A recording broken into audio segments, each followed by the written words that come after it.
છેલ્લા હું 20 વર્ષથી આ ભારતીય જનતા પાર્ટીમાં જોડાયેલો છું અને 1997 થી હું મારો કાર્યકાળ છે. હું સરપંચ તરીકે હતો. 2000 ની ચૂંટણીથી તાલુકા પંચાયતનો સભ્ય સતત 3 ટર્મથી જીતતો આવું છું. આ બધો શ્રેય માનનીય શ્રી અમારા ધારાસભ્ય શ્રી કાંતિભાઈને જાય છે.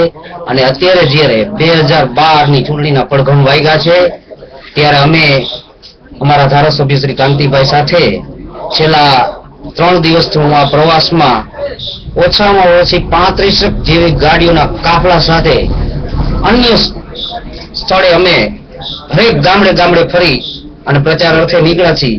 ત્યારે આ જનમેદનીઓ અને લઘુમતી વિસ્તારો અમારે પણ એટલા છે. 3 જગ્યાએ કાજેડા, માળિયા, અંજીસર એવા લઘુમતી પણ વિસ્તારો છે. પણ એ વિસ્તારો પણ અમારી સાથે જ્યારે જોડાતા હોય ત્યારે આ ભાજપમાં અમે કેમ છીએ એ બધા સવાલ થતા હોય છે. પણ ભારતીય જનતા પાર્ટી એક એવી પાર્ટી છે જે સર્વ જ્ઞાતિને સાથે લઈ અને ચાલવા વાળી છે. કોઈ પણ જ્ઞાતિનો ભેદભાવ હોતો નથી. અને અમારા ધારાસભ્ય શ્રી એટલા કર્મઠ, નિષ્ઠાવાન કે લોકોના એક નાનો એવું કાર્યક્રમ, નાનું એવું કામ હોય અને ફોન જતો હોય તો પણ એનો રિસીવ ફોન કરતા હોય છે. અને જે બદલ મોરબી માળિયા વિસ્તારમાં અનેક સ્થળોથી શાઇનિંગ ઇન્ડિયા નામની એક સંસ્થાએ એમનો ઇન્ટરવ્યુ લીધા હોય છે લોકોના. એ શાઇનિંગ ઇન્ડિયા તરફથી 182 MLA ગુજરાતમાંથી જ્યારે એમને બીજા નંબરનો એવોર્ડ મળ્યો હોય ત્યારે મને ગર્વ થાય છે. મોરબી માળિયા વિસ્તારની જનતા તરફથી પણ મને ગર્વ થાય છે કે આવા ધારાસભ્ય અમને મળ્યા છે.